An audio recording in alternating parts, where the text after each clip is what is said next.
antidote to our problems in this country when it comes to judges and politics is not to deny you a place on the Supreme Court. This is exactly where you need to be. This is exactly the time you need to be there. And I am telling President Trump, you do some things that drive me crazy. You do some great things.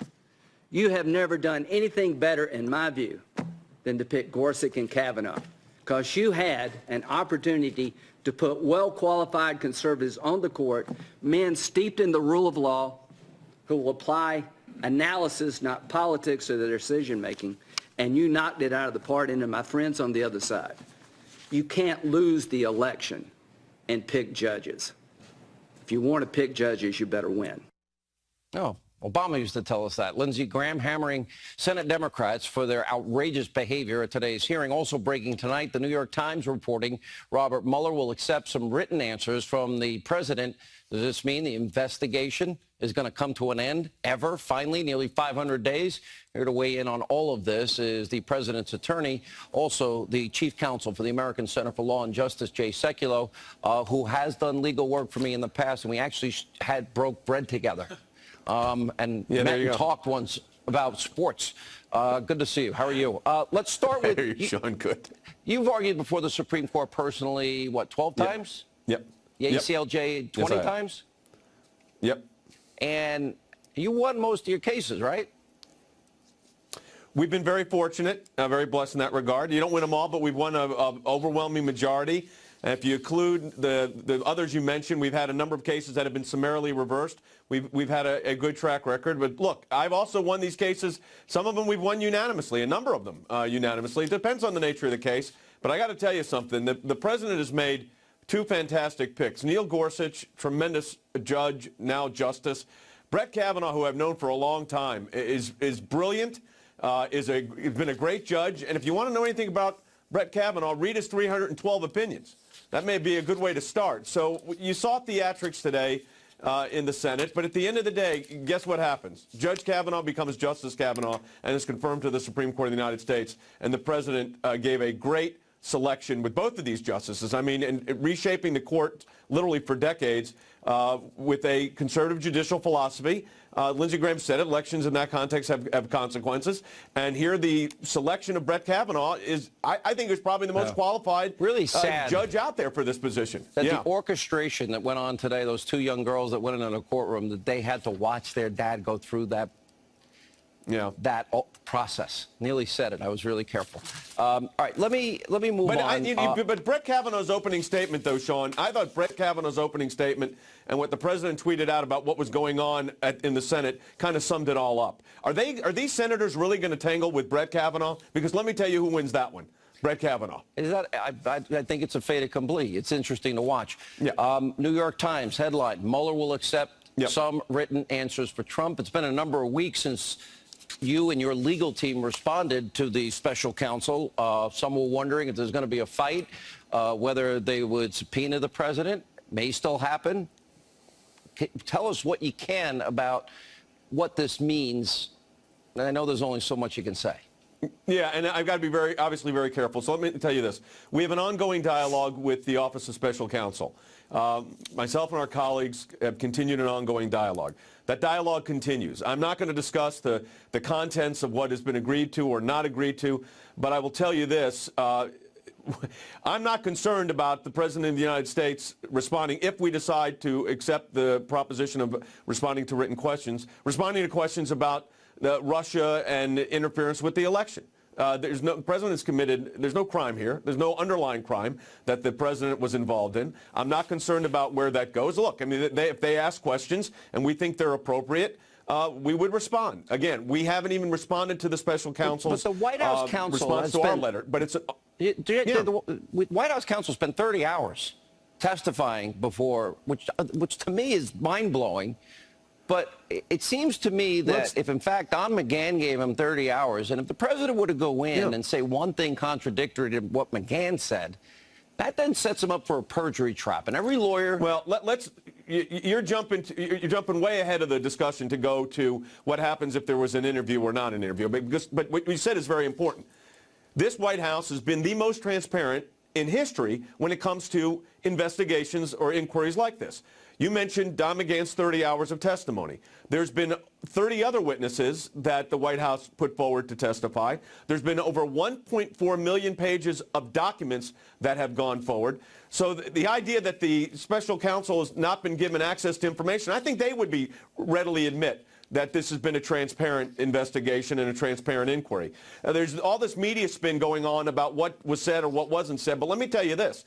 The President of the United States authorized his legal team, both his White House counsel and his private lawyers, to engage this in a transparent basis, and that's been done. This does need to come to an end. I mean, I think everybody in the country wants this to come to an end. I don't give dates and times. It needs to happen sooner rather than later. But look, at the end of the day, as I said, it's a process of negotiation. It's ongoing. I'm not going to disclose the nature of that. But there's been a lot of speculation in the media today. I will tell you this much. Look at what has happened so far and what the number of documents and the number of witnesses that have gone forward. Do we have to worry about what John Dowd has said publicly on this network, or say what we reported about Andrew Weissman and back channel information from Christopher Steele and text messages and communications that show that, in fact, Christopher Steele was trying to funnel information to the special counsel? Well, look, my former colleague John Dowd denied unequivocally today the reports that came in regarding the excerpts of the book that were released regarding a purported meeting that he had and I had regarding they called it basically a reenactment of a conversation that never took place. And John said that that was not correct, that did not happen. It did not happen. With regard to the other issues you brought up, the irregularities in this inquiry from the outset, including the beginning of it, which is the dossier issue, which starts the whole thing, of course that's an issue. I can give you a whole list. We don't have the time to go through that again. Yeah. But look, all of that's relevant to the nature and the scope of this inquiry, and it's just resolution. At the end of the day, as I said, I am convinced that we're going to get it there. We're going to end this soon, but I don't give dates. But I will tell you this, I'm not worried about questions on Russia. Okay, Jay Sekulow, it'll be interesting to see if this becomes, if you will, James Comey 2, weeks before an election. Thanks for being with us. Well, Judge Kavanaugh was the one in the hot seat today, but it was the president often taking center stage during the hearings for his second Supreme Court nominee. Personal attorney for the president and Supreme Court advocate himself, Jay Sekulow, is here to weigh in on what we saw today. Good evening, Jay. Hey, Shannon. How are you? I'm good. I want to play a little something, first of all, with the ranking member, Senator Dianne Feinstein, the top Democrat. Here's her interchange with the nominee. Can a sitting president be required to respond to a subpoena? Going with the Justice Ginsburg principle, which is really not the Justice Ginsburg alone principle. It's everyone's principle on the current Supreme Court. And as a matter of the canons of judicial independence, I can't give you an answer on that hypothetical question. And Jay, he was asked a lot of other questions, including by Senator Blumenthal, who said, I want you to promise to recuse on any case that would come before you involving the president. Is it posturing, or are these legitimate legal questions and concerns by the Democrats? Well, they're not legitimate at all. Let me say, I've argued in front of the Supreme Court for over 3 decades. And the idea that a nominee of a sitting president would have to recuse himself involving cases that might involve the president or policies of the president would mean justices would be recusing themselves on every case. So that's absurd. What is Brett Kavanaugh going to do? If a case comes before him, he's going to review the briefs, listen to the oral arguments, and make a decision to defend the Constitution of the United States as he views the Constitution. That is what we expect of Article III judges. That is what we expect of Supreme Court justices. And, I noticed on some of the other networks, they were talking about this, Brett Kavanaugh having a grilling is what one of the networks said today before the Judiciary Committee. Now, I know, Shannon, you've been covering this for a long time, and you've been covering it today and very thoroughly. But there was no grilling of Brett Kavanaugh. In fact, Dianne Feinstein had to come in at one point to correct Senator Leahy, who was pointing out and trying to cross-examine, so to speak, Brett Kavanaugh with a document saying there was a reference to him in this particular document.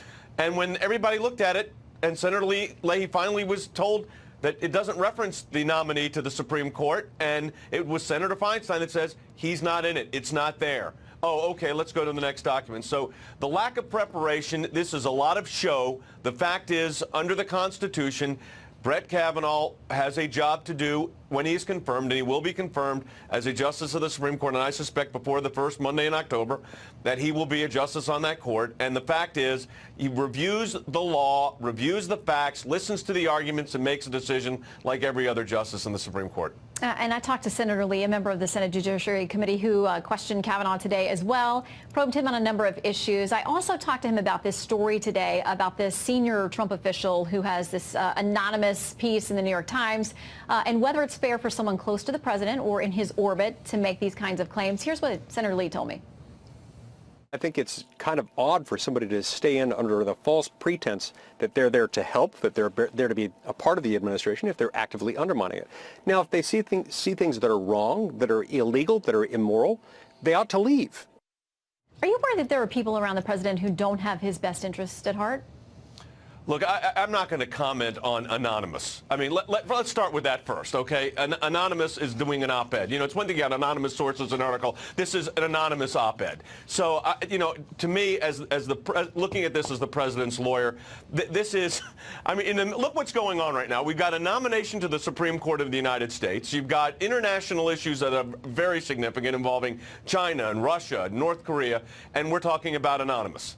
Now, let's just focus on that for a moment. We're talking about an anonymous op-ed in the New York Times. So, I mean, let's think about this for a moment, Shannon. You and I have been talking about a Supreme Court nominee that will serve for life, that will have an impact on the Constitution of the United States for decades, which is what they're supposed to do. And instead, we're now talking about Anonymous. So let me tell you what my answer to Anonymous is. I'm not talking about Anonymous. Okay. With that in mind, listen, when I was a practicing attorney, I much preferred interrogatories, written questions for my client. I know these are things you're negotiating. You can't talk about the substance of what you're talking about with the special counsel, but can you give us a timeline that you think this might be resolved one way or another? Well, let me tell you what I don't give. And you know that from me, you've known me a long time. I don't give timelines. Look, I think it needs to be wrapped up soon for the good of the country, for our national security interests. Just to get this investigation done. This has been the most transparent inquiry of a White House in history. 1.4 million documents, over 30 witnesses that were put forward by the administration. This was as transparent. I mean, I don't think Bob Mueller would argue that this is not transparent. So it's very transparent. Now, when you get down to the question of where we are now, I'm not going to, as you said, I'm not going to, our policy is we're not going to comment on ongoing dialogue that we have with the Office of Special Counsel. I'm not going to breach that here. I wouldn't do that. I will tell you this, though. Obviously, there's a process that you go through. We've looked at this historically. There's a lot of administrations have had these kind of inquiries before, and you handle it in an appropriate way. Our job, my job, Mayor Giuliani's job, the Raskins, our legal team's job, is to defend the president. That's our job, of what any lawyer would do in a situation like this, and we're going to do recommend what's in the best interest of the president, what we think is the appropriate review here, and I'm hopeful that it will be resolved sooner rather than later. That's about as good as I'm going to say. That's about the date I'll give you, sooner rather than later. Okay, we'll take it. Jay, keep us updated.